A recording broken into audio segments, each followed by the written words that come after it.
Mari anak-anak Tuhan, jemaat yang Tuhan kasihi. Ketika kita jatuh, ketika kita hari ini tidak beroperasi di dalam iman, sebaliknya kita beroperasi dalam ketakutan, jangan patah semangat. Karena Tuhan tahu kita akan selalu jatuh, tetapi Dia mau kita bangkit. Hari ini kita bangkit. Hari ini kita berkata, ya Tuhan, saya mau mengandalkan Engkau. Ya Tuhan, aku percaya bahwa imanku ini sanggup untuk membawa Tuhan mencukupi segala kebutuhanku. Amin. Dengan iman kita memiliki akses ke dalam setiap berkat-berkat Tuhan, ke dalam kasih karunia Allah ini, yaitu cangkup dengan uangmu, pekerjaanmu, atau segala macam. Apapun yang kau butuhkan, Tuhan berkata, enggak usah takut. Datang padaku, meminta dengan iman. Apapun, apa saja yang kau inginkan, datang meminta kepada iman, kepada Tuhan dengan iman, dan itu akan kamu miliki. Amin. Haleluya. Dan yang ketujuh, mari kita lihat yang ketujuh. Segala sesuatu. Kenapa iman itu penting? Yang ketujuh adalah segala sesuatu yang tidak berdasarkan iman adalah dosa. Kita lihat di Roma 14 ayat 22 sampai 23. Saya bacakan. Berpeganglah pada keyakinan yang engkau miliki itu bagi dirimu sendiri di hadapan Allah. Berbahagialah dia yang tidak menghukum dirinya sendiri dalam apa yang dianggapnya baik untuk dilakukan. 23. Tetapi barang siapa bimbang, kalau ia makan, ia telah dihukum, karena ia tidak melakukannya berdasarkan iman. Dan segala sesuatu yang tidak berdasarkan iman adalah dosa. Di sini dikatakan bahwa mau makan pun kalau kita bimbang, ada racun gak nih ya? Sakit perut gak saya nih ya? Nanti gak apa-apa ya saya makan ini ya. Ketika kita makan dan kita bimbang, itu kata firman Tuhan, itu suatu dosa. Amin. Itu artinya bahwa Anda mengundurkan diri dari berkat kesehatan ilahi daripada Tuhan. Bukan karena Tuhan menghukum Anda dan dia bilang kau berdosa, tidak. Tetapi itu artinya bahwa ketika orang datang pada Tuhan dengan sungguh-sungguh, ketika orang makan dengan sungguh-sungguh, bahwa Allah memberkati makanan kita, bahwa kesehatan ilahi, bahkan kekuatan, nutrien buat tubuh kita ini Tuhan berikan lewat makanan yang kita santap setiap hari. Dan ketika kita memakannya dengan iman, itu yang kita terima. Tetapi ketika kita bimbang, kalau kita makan, apa yang kau takutin? Sakit perut. Apakah ini nggak membuat tubuh saya sakit atau apa? Itu ya akan kau terima. Amin. Jadi apa saja yang kita lakukan tanpa iman, kata Alkitab, itu dosa. Ketika Anda datang ke gereja tanpa iman, Alkitab berkata itu dosa. Itu artinya bahwa Anda tidak akan menerima. Mungkin perkataan yang ditafsirkan di sini itu lebih agak keras, tapi bagi saya bilang bahwa tanpa iman kita tidak bisa menyenangkan Allah. Jadi ketika Anda datang ke gereja, Anda pergi bekerja, Anda pergi jalan-jalan keluar, tetapi kalau Anda bimbang, itu artinya Anda tidak melakukannya dengan iman, dan itu dikatakan dosa. Anda tidak berkenan kepada Tuhan.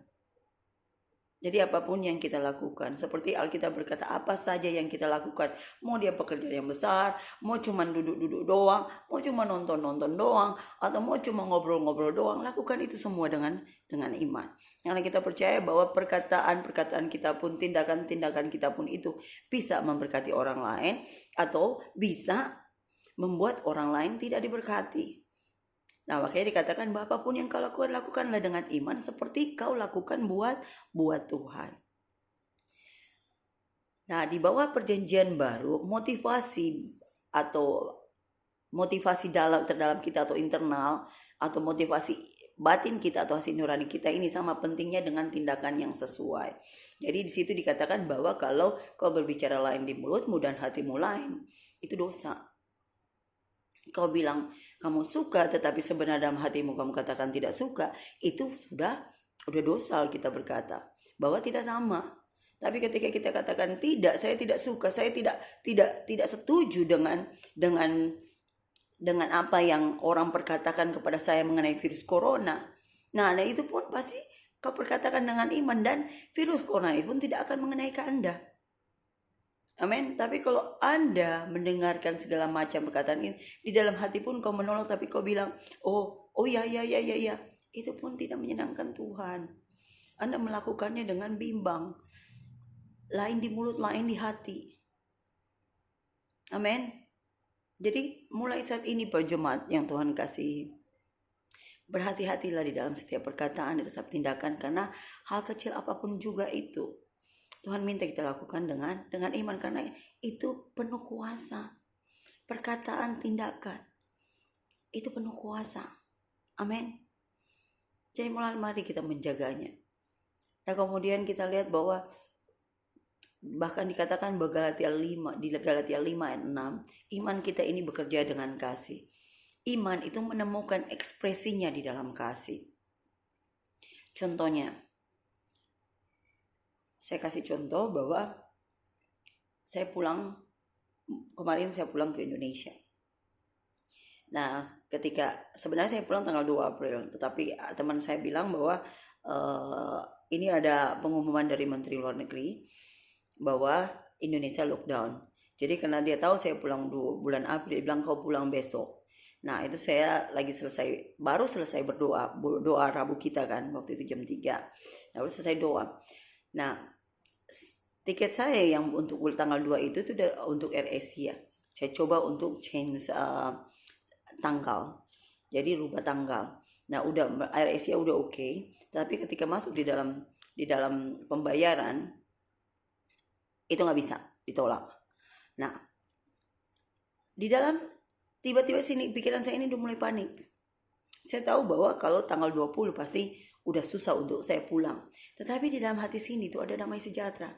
Saya bilang, Tuhan, saya tahu Engkau mengasihi aku dan Engkau tidak pernah merencanakan yang jahat terjadi dalam kehidupanku. Nah kemudian saya cari-cari, saya juga ada WA dengan Sister Bella karena adiknya juga mau pulang, dan akhirnya saya sempat lihat KLM, ngecek di KLM. Yang paling lucu adalah ketika saya lihat waktu saya booking KLM, saya booking dulu untuk adiknya Sister Bella, baru saya booking punya saya. Ketika saya booking punya saya di approve, tetapi ada sedikit nggak benar. Tiket yang saya booking itu mereka kirim lewat email, itu dapatnya Desember tanggal 2 penerbangan dari Jakarta Kuala Lumpur. Nah saya bilang, nah ini ngaco, gimana caranya saya mau cancel. Nah kalau saya mau panik, tentu saja saya panik. Saya bisa panik, saya bisa milih panik atau kita tinggal tenang. Jadi saya duduk aja, saya bilang Tuhan pasti selalu ada jalan keluar. Udah akhirnya saya telepon, karena tinggal 6 kursi tersisa. Saya telepon Pastor Kian bisa tolong saya enggak? Ini saya booking KLM itu ditolak, pembayaran ditolak, dan bahkan ngaco munculnya yang tanggal Desember tanggal 2. Bisa nggak tolong booking saya? Pastor Kian sampai ketawa, kok bisa sih, lucu katanya. Orang udah di approve, udah dikasih itinerary, tetapi pembayaran ditolak. Ya kan? Nah saya bilang ya nggak tahu juga gitu loh. Akhirnya dibookingin lah. Nah saya mau jemaat Tuhan belajar di sini bahwa ketika dalam menghadapi situasi yang sekalipun besok harus pulang dan tiketnya nggak menentu gitu loh, ada Roh Kudus di dalam kita. Ada Roh Kudus yang mengatakan bahwa Allah mengasihimu. Allah tidak akan memberikan sesuatu yang buruk terjadi. Jadi saya santai saja, duduk santai saja sambil tetap berkonsultasi dengan Sister Bella, karena saya tahu bahwa iman saya ini dimotivasi oleh apa? Oleh kasih Allah. Kasih Allah itulah yang membuat saya bisa tenang.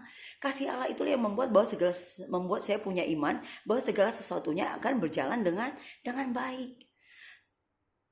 Kasih Allah itulah yang bisa membuat saya berkata bahwa saya bisa pulang. Saya nggak akan pulang tanggal 20, tapi saya mau pulang besok Tuhan. Dan kemudian saya sampai di Indonesia. Amin. Nah disini katakan bahwa iman kita ini didasarkan oleh kasih Allah. Jadi segala sesuatu yang tidak berdasarkan iman itu adalah dosa. Waktu saya makan pun, dikatakan kalau kau makan pun kau bimbang, itu kau berdosa. Waktu saya makan pun, tadi saya sudah bilang, saya percaya bahwa Tuhan akan memberikan kekuatan lewat makanan. Jadi saya makan aja. Makan dengan iman. Amin. Jadi jemaat-jemaat Tuhan, mari kita mengandalkan iman yang sudah Tuhan berikan kepada kita. Iman itu ada sesuatu yang berharga, yang Tuhan tinggalkan di dalam kita. Amin, yang Tuhan berikan kepada kita sebagai anak-anaknya. Jadi kalau boleh dikata bahwa senjata yang utama itu adalah iman. Jadi kalau Anda mengerti bahwa iman ini bisa untuk mengambil segala sesuatu, bisa untuk melawan si iblis. Iman ini bisa menghidupi kehidupan kekristenan kita. Iman ini adalah sesuatu yang membuat kita ini melakukannya dengan kasih Allah, melakukan segala sesuatu berdasarkan kasih Allah. Kita tidak akan pernah khawatir, kita tidak akan pernah bimbang. Bahkan dengan virus atau masalah-masalah yang terjadi sama ini pun kita tidak akan pernah takut. Amin. Karena kita ini anak-anak Tuhan yang memiliki iman yang teguh, berdiri teguh untuk melawan situasi-situasi yang datang. Kita nggak perlu berantem karena hanya iman kita lah yang membuat Allah bertindak. Amin. Hanya dengan perkataan iman kita lah yang membuat malaikat-malaikat memagari, mengelilingi sekeliling kita, melindungi anak-anak kita. Setiap kita pergi ada perlindungan daripada Tuhan. Amin. Setiap kita cari makanan keluar akan ada penyediaan buat kita. Amin. Karena Tuhan sendiri berjanji akan mencukupi segala keperluan kita. Oke, jadi saya rasa sampai di sini dulu khotbah saya untuk minggu ini. Mari kita tetap terus bertumbuh di dalam Tuhan dan jemaat yang ada di Simpang Pulai. Jangan sampai sih dengan keadaan di mana kita harus beribadah di rumah atau tinggal selama 14 hari di rumah ini membuat kita jauh daripada Tuhan, atau membuat kita mulai tidak membaca Alkitab, mulai tidak mau mendengarkan firman Tuhan atau menyanyikan lagu-lagu yang ada firman Tuhan yang membuat iman kita ini semakin bertumbuh dan kuat.